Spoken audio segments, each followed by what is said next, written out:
Tout autre chose maintenant avec le meurtre de la jeune Caroline Dickinson. Le 18 juillet 1996, une jeune collégienne britannique âgée de 13 ans est retrouvée morte dans une auberge de jeunesse de Plaine Fougère en Bretagne. C'est le point de départ d'une enquête qui va durer des années. Plus de 9000 témoins seront interrogés, 3600 tests ADN pratiqués, une première dans les annales judiciaires françaises. Mais c'est grâce à la perspicacité d'un officier de police américain que l'enquête va connaître son dénouement. Comment Francisco Arce Montes, violeur en série, sera arrêté presque par hasard? Quelles sont les clés de cette affaire qui sera aussi le combat d'un père? L'enquête est signée Rabat Etamadouche, Édouard Bridge et Emmanuel Fauconnet.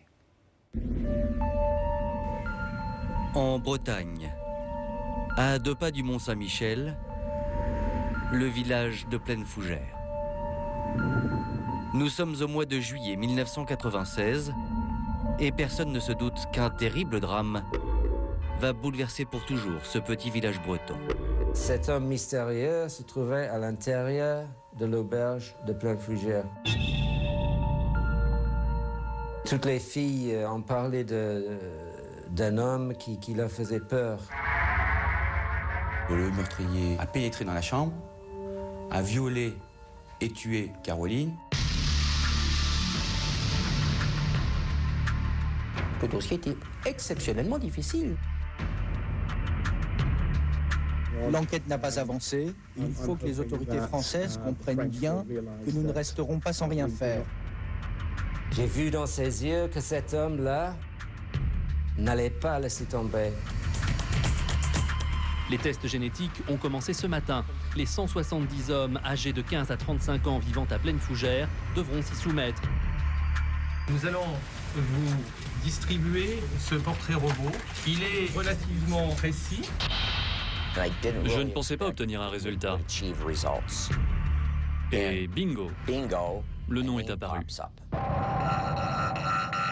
Et c'est vrai que là, on va avoir une enquête énorme comme on n'en a jamais eu avant. Nous allons vous raconter pourquoi il a fallu près de 8 ans d'enquête pour trouver le coupable du viol et du meurtre de la jeune Caroline Dickinson.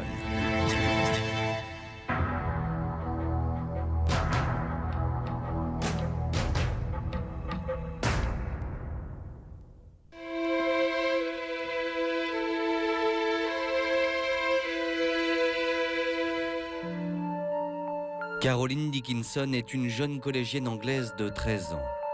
En ce mois de juillet 1996, elle fait un séjour linguistique en France avec sa classe et loge dans une auberge de jeunesse de Plaine Fougère, dans une chambre qu'elle partage avec 4 de ses camarades. Nous avons reconstitué ce qui a dû se passer dans la nuit du drame. Vers 4 heures du matin, un homme s'avance vers l'auberge. Il fait chaud cette nuit-là, les fenêtres sont ouvertes, la gardienne de l'auberge s'est endormie et la porte d'entrée n'est pas fermée à clé. Le meurtrier a pénétré dans la bâtisse, a monté les escaliers qui craquent.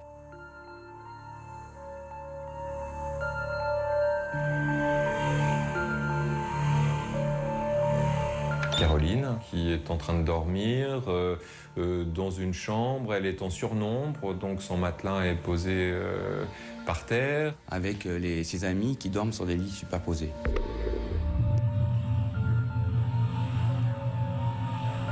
Il y a les volets et la fenêtre de la chambre qui sont ouvertes. Donc on y voit, pas comme en plein jour, mais on y voit. Le meurtrier a pénétré dans la chambre, a violé et tué Caroline.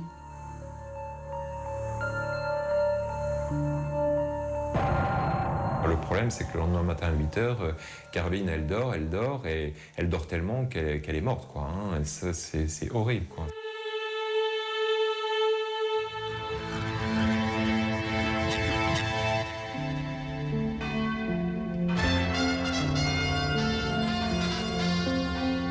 Une adolescente de 13 ans, de nationalité britannique, a été découverte morte dans une auberge de jeunesse de Plaine Fougère. La victime a été retrouvée dans la chambre qu'elle partageait avec 4 autres adolescentes. Elle a été violée, l'enfant est morte vraisemblablement étouffée. Dès la découverte du drame, le village de Plaine Fougère est bouclé. Les gendarmes quadrillent les lieux et les journalistes affluent par dizaines. Une information judiciaire est ouverte et le dossier est confié au juge d'instruction de Saint-Malo, Gérard Zog. Dès le départ, il y a une chose qui intrigue particulièrement les enquêteurs. Comment un tel crime a-t-il pu être commis alors que l'auberge de jeunesse était pleine et que la victime partageait sa chambre avec 4 autres jeunes filles? Moi, je me suis rendu à l'auberge le lendemain pour voir un petit peu la configuration des lieux. C'est vrai que 4 jeunes filles dans une petite pièce, on se pose la question de savoir comment se fait-il qu'elles ne se soient finalement rendues compte de rien. On a du mal à imaginer que ce qui a pu se produire s'est fait sans réveiller ses copines, quoi, parce que c'est une petite chambre, elles sont les unes à côté des autres. Un fait comme celui-là, ça ne doit pas passer inaperçu a priori. C'est un peu la version bretonne du mystère de la chambre jaune. Les interrogatoires des 4 camarades de Caroline le confirment. Aucune d'entre elles n'a compris qu'un meurtre était en train de se commettre cette nuit-là dans leur propre chambre.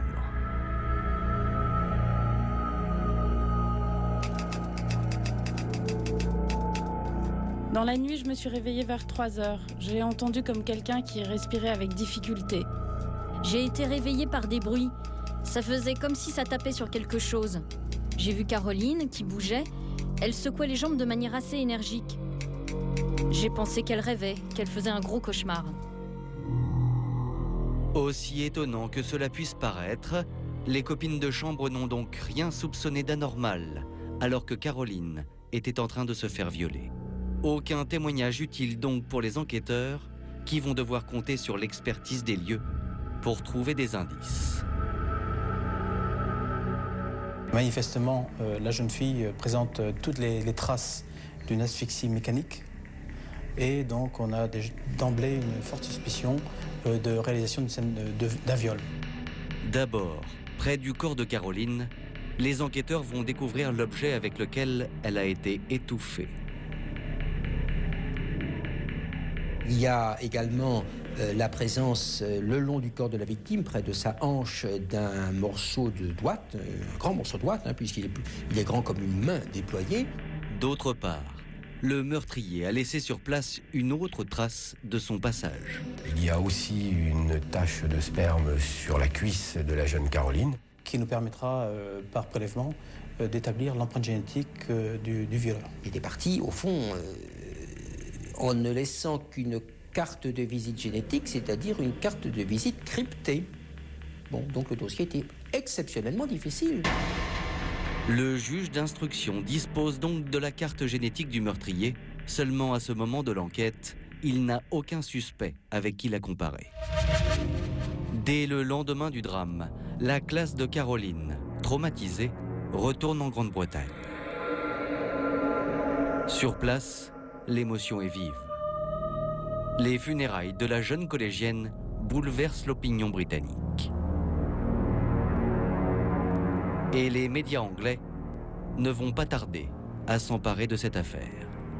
C'était une affaire qui faisait la une de tous les journaux. Je me souviens toujours de ces mots « Every parent's worst nightmare ».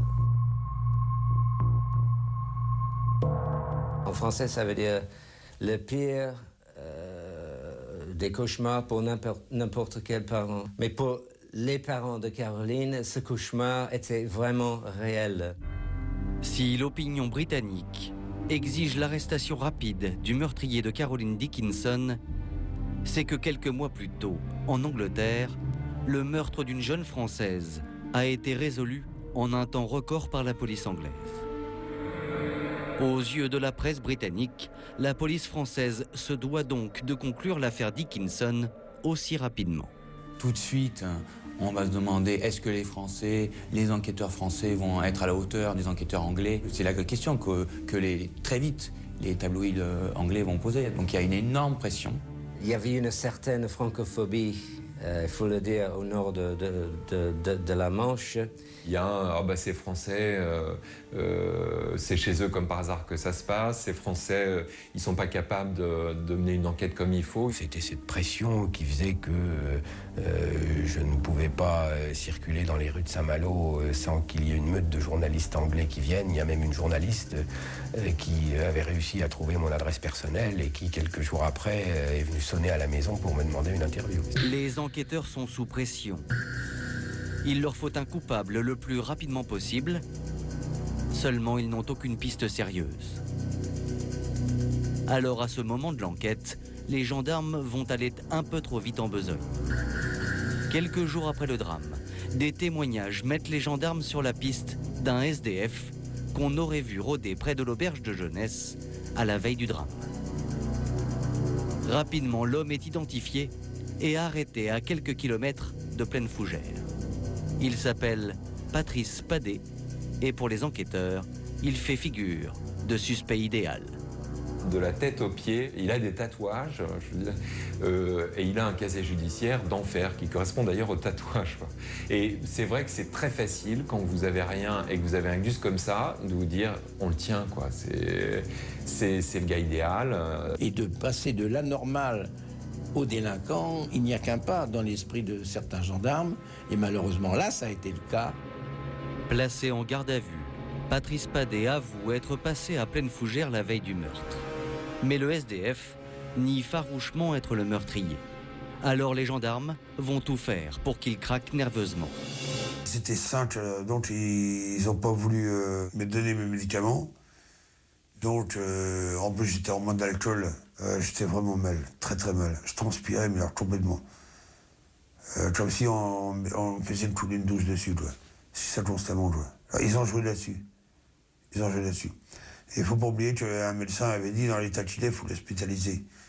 Et ils ont dit non, il est en bas, il restera avec nous, de toute façon. Jamais j'aurais touché une môme. Jamais. À la 45e heure d'une garde à vue épuisante, Patrice Padet est à bout de nerfs et il va s'accuser du meurtre de Caroline Dickinson. C'est-à-dire, je leur dis, si tu veux m'entendre dire, en fin de compte. Ça, il faut bien avouer, c'est un bien grand mot. Parce que quand l'autre, il me dit, elle est blonde, je dis oui. Quand elle couchait dans un lit, je dis oui. La fenêtre ouverte, je dis oui. Enfin, j'aurais pu dire n'importe quoi. Je savais même plus ce que je disais. Je veux dire. Quand j'ai commencé à la caresser, elle était dans son profond sommeil. Elle s'est réveillée, sans doute sur la douleur, et elle a mis ses mains sur la mienne pour la retirer. Je ne pouvais plus reculer. Il est entré dans le jeu qu'on lui proposait. On avait envie de fournir à notre bon peuple et de fournir à tout le monde un coupable. Patrice Padet est écroué et une expertise ADN est demandée pour comparer son profil génétique à celui retrouvé sur les lieux du drame. Seulement pour la justice française, le dossier est déjà bouclé. Un individu a été interpellé le samedi 20 juillet dans un département de la Manche. Cette personne a immédiatement été placée en garde à vue et à l'issue de cette garde à vue, c'est-à-dire hier lundi, cette personne m'a été déférée. Elle a été mise en examen du chef de meurtre accompagné de viol. C'est la première erreur du juge et des enquêteurs. Ils vont faire une conférence de presse très médiatique. J'aurais souhaité et je souhaitais retarder la diffusion de cette information dans la mesure où des expertises sont toujours en cours et devraient, dans les prochains jours, corroborer les aveux faits par l'intéressé. C'est un cocorico. C'est... voilà, on a vraiment bossé comme des chefs. Il y a des gendarmes qui sont là, qui se gargarisent un peu. Et vous avez vu cette affaire qui est bouclée en un tournement. Et l'erreur, c'est de ne pas avoir attendu les résultats des tests ADN qui vont tomber 8 jours après. Et là, patatras, c'est pas lui. Car 8 jours plus tard, à la stupéfaction générale, les analyses ADN disculpent Patrice Padet. Le SDF est relâché. L'enquête redémarre donc à zéro. Sans l'ADN, c'est un type qui, avant 81, ça pouvait être la guillotine, quoi, hein. C'est un type qui pouvait être l'archétype de la victime de l'erreur judiciaire. Aujourd'hui, 9 ans plus tard, le juge Zog estime encore que l'erreur était inévitable. Encore une fois, les éléments étaient tels au moment où il a été présenté devant moi que je ne pouvais pas faire autrement que de le placer en détention provisoire et tout juge d'instruction normalement constitué aurait décerné mandat de dépôt. Seulement pour les parents de Caroline Dickinson, le juge a commis une erreur impardonnable. Alors désormais, ils vont peser de tout leur poids pour relancer l'enquête.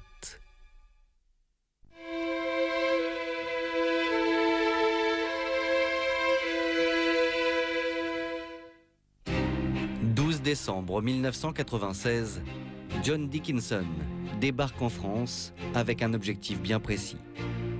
Pousser la police française à accélérer l'enquête sur le meurtre de sa fille. Et sans demander d'autorisation officielle, il va aussitôt lancer un appel public devant les journalistes. Je fais un appel à quiconque pourrait posséder une quelconque information si minime qu'elle lui paraisse, de prendre contact avec le juge de Saint-Malo ou avec la gendarmerie.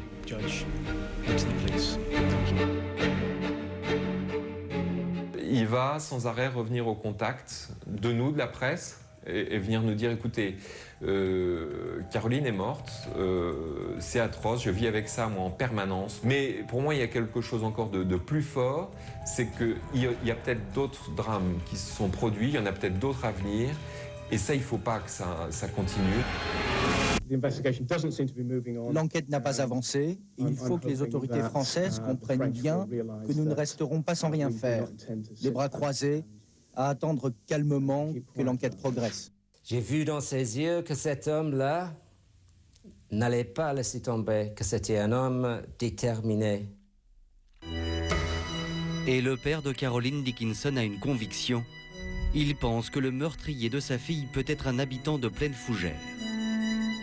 Il demande donc une chose courante en Angleterre mais jamais pratiquée en France, un test génétique systématique sur tous les hommes du village.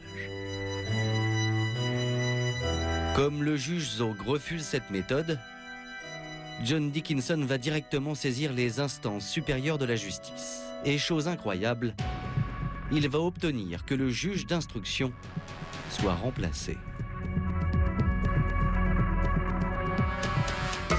Un nouveau juge, Renaud Van Ruynbeck, reprend alors toute l'enquête et il va bénéficier pour cela de moyens considérables. Monsieur Van Ruynbeck a pu obtenir, mais c'est dû également à sa personnalité, à son aura, a pu obtenir des moyens qu'un juge d'instruction ordinaire n'aurait pas eu. C'est incontestable. Et que des moyens dont ne disposait pas le juge d'instruction de Saint-Malo, il faut le dire. Hein. Et c'est vrai que là, on va avoir une enquête énorme, enfin, une enquête très importante comme on n'en a jamais eu avant. La première décision de Renaud Van Ruynbeck va donc consister à suivre le conseil de John Dickinson. Le juge ordonne un test ADN général pour tous les hommes adultes de Plaine Fougère. C'est une première en France. Les 170 hommes âgés de 15 à 35 ans vivant à Plaine Fougère devront s'y soumettre. Les tests génétiques ont commencé ce matin. Des tests demandés par le juge Van Ruynbeck afin de tenter d'identifier le meurtrier de la jeune Caroline Dickinson. Si on ne vient pas, c'est qu'on a quelque chose à se reprocher. Seulement quelques semaines plus tard, le verdict tombe. Les analyses ADN sont toutes négatives. Le meurtrier de Caroline Dickinson ne se trouve pas à Plaine Fougère. Le juge Van Ruynbeck ne renonce pas pour autant.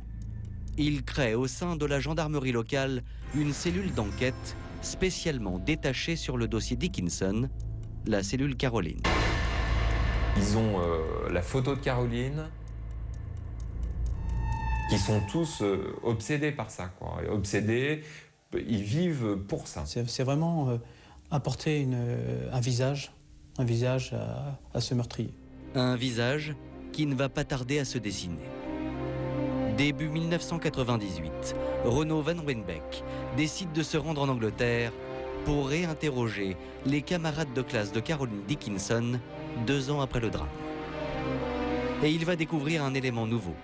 Plusieurs jeunes filles avaient à l'époque repéré un homme au comportement étrange près de l'auberge. Cet homme mystérieux se trouvait à l'intérieur de l'auberge de Plaine-Fougère. Un homme qui marchait, qui regardait par terre, qui traînait les pieds. Un homme sinistre. Toutes les filles ont parlé d'un homme qui leur faisait peur. Et cet homme, le voici. Car grâce au témoignage des jeunes filles, la cellule Caroline a pu dresser un portrait robot de l'agresseur. Nous allons vous distribuer ce portrait robot. Il est relativement précis. Tous les espoirs reposent désormais sur l'identification de cet homme. Et c'est le père de Caroline qui, devant les journalistes, lance un appel à témoins. Je vous demande instamment de regarder le portrait robot.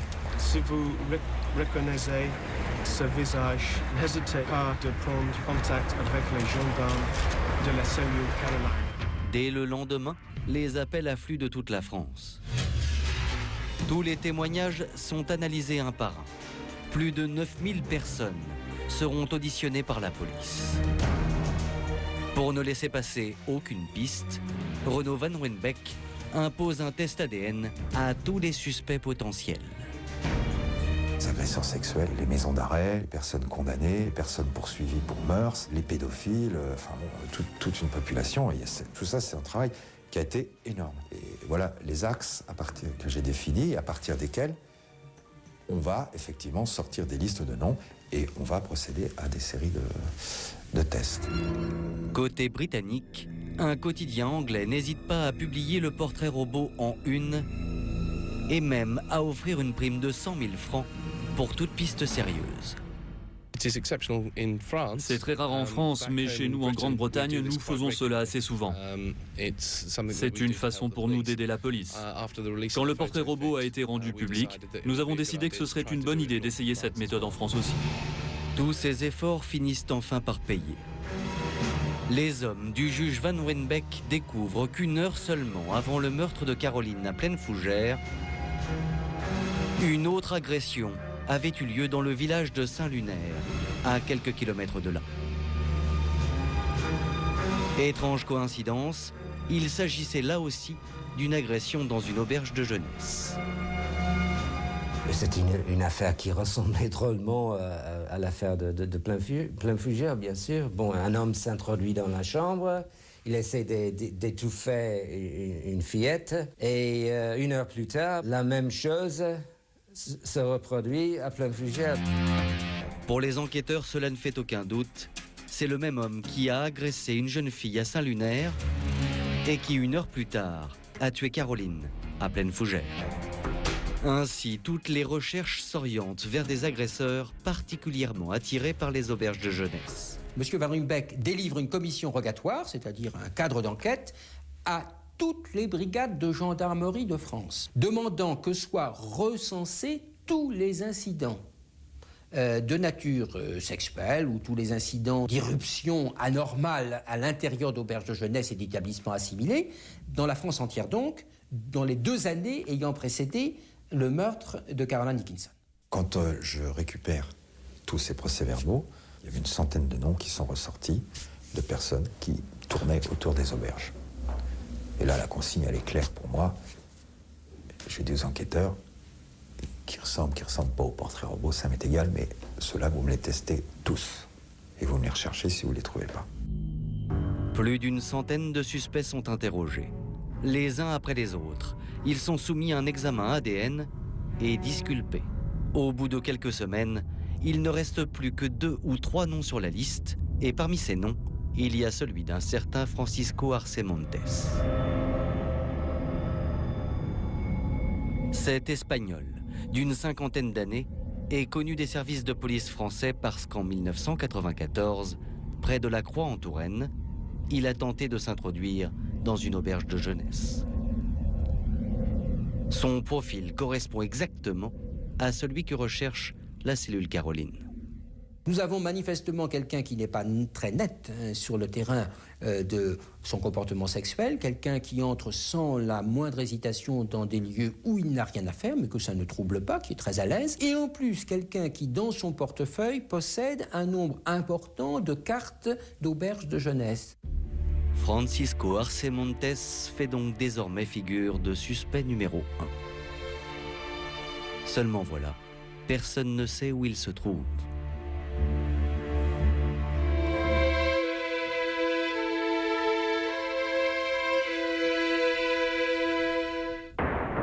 Printemps 2001.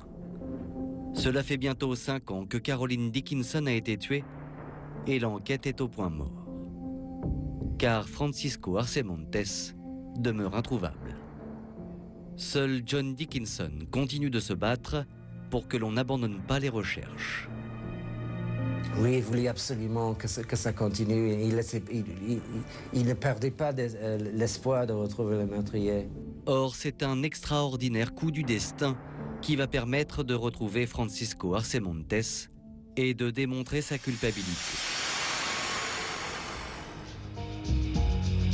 2 avril 2001, aéroport de Détroit, aux États-Unis. À des milliers de kilomètres de la France, un homme va faire basculer l'enquête. Il s'appelle Tommy Onko. Il est officier de la police de l'immigration et c'est en lisant un article sur l'affaire Caroline Dickinson dans le Sunday Times qu'il va décider d'intervenir. Il y avait un article sur un meurtre non élucidé dont j'avais déjà entendu parler auparavant. Mais la grosse nouveauté dans cet article, c'est que cette fois, le journal a mentionné le nom d'un suspect. Arce Montes, Francisco Arce Montes. On le disait âgé d'environ 50 ans. La police française pensait qu'il avait pu quitter la France pour l'Angleterre. Alors moi, je me suis dit immédiatement qu'il aurait pu tout aussi bien venir ici, aux États-Unis. Alors en lisant cet article, j'ai pensé que c'était mon boulot de vérifier s'il n'était pas venu ici. Ainsi, l'officier vérifie sur la base de données de la police américaine si par tout hasard, Francisco Arce Montes n'est pas entré récemment sur le territoire des États-Unis.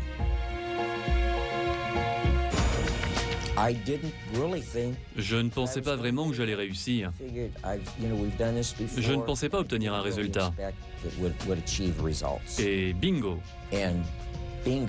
le nom est apparu.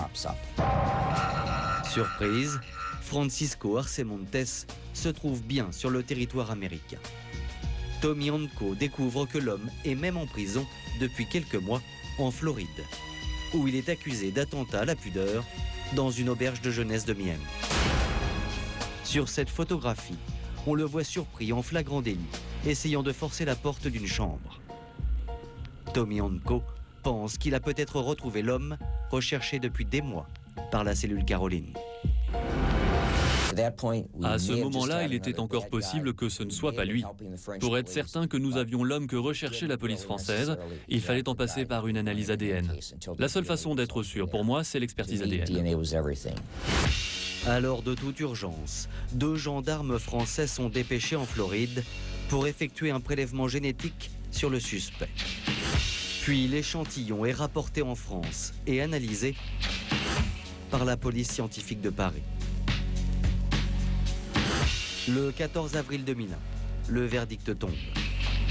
L'analyse qui vient d'être pratiquée révèle qu'il existe des similitudes très importantes avec l'empreinte relevée à Pleine Fougère. Il apparaît donc qu'il existe des charges suffisantes pour autoriser une demande de venue sur le sol français de cette personne par le magistrat en charge de l'instruction.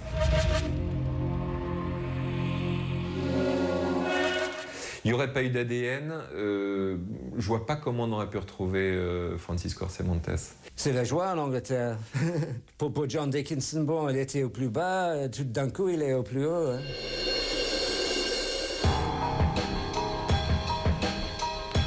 Pour l'instant, je ne veux pas trop m'avancer.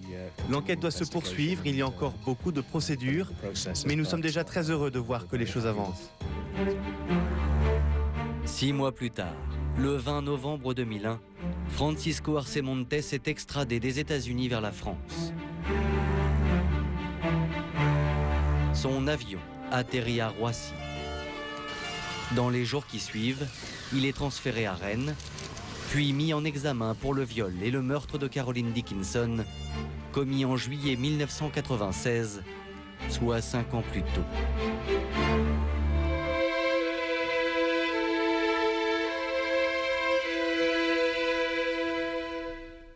« 7 juin 2004, le procès de Francisco Arce Montes s'ouvre devant la cour d'assises de Rennes. La famille de Caroline Dickinson a tenu à assister au débat. Et au fil de l'audience, il va devenir de plus en plus évident que l'accusé est un homme qui n'a pas toute sa raison. On apprend que c'est un pervers sexuel, qu'il a de gros problèmes. Il a des troubles obsessionnels du comportement, il se lave 25 fois les mains par jour. C'est quelqu'un qui aurait dû être soigné. Visiblement, c'est quelqu'un qui a fait des séjours en hôpital psychiatrique. La justice a réussi à reconstituer une petite partie du parcours criminel de Francisco Arce Montes. En Allemagne, entre 1985 et 1989, il est à 3 reprises impliqué dans des faits de viol qui lui ont valu 5 ans de prison. En France, en 1994, il a tenté de s'introduire dans une auberge de jeunesse. Et 2 ans plus tard, à Pleine Fougère, il a commis le viol et le meurtre de Caroline Dickinson.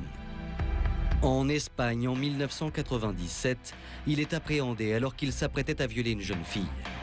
Il a pris la fuite, direction la Floride, où une nouvelle fois il est arrêté pour tentative d'agression sexuelle.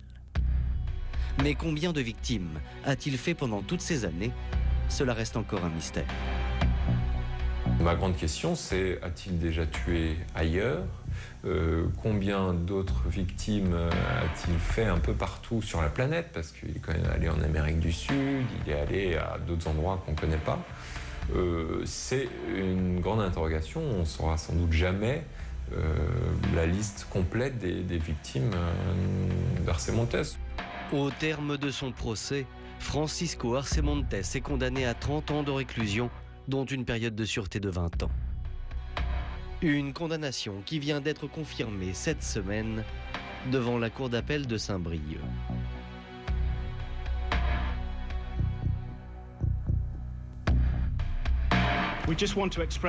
Nous aimerions simplement exprimer notre gratitude à ceux qui nous ont soutenus et à ce verdict qui rend justice à Caroline. Les événements de ces dernières semaines ont été nécessaires, mais extrêmement éprouvants pour nous. Comme le furent ces 8 années de combat en mémoire de Caroline. Nous allons maintenant commencer à reconstruire nos vies. Merci. Francisco Arce Montes a fait appel de sa condamnation. Il sera rejugé devant la cour d'assises de Saint-Brieuc en juin prochain.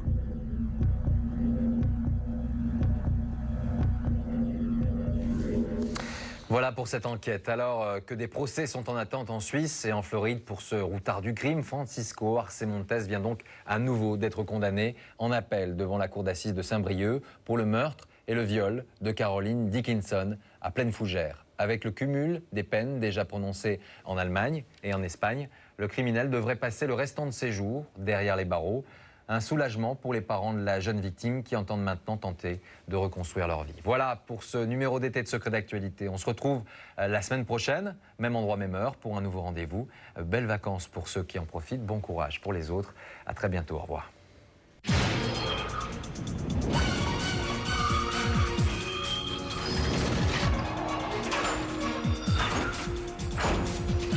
Secret d'actualité continue sur m6.fr.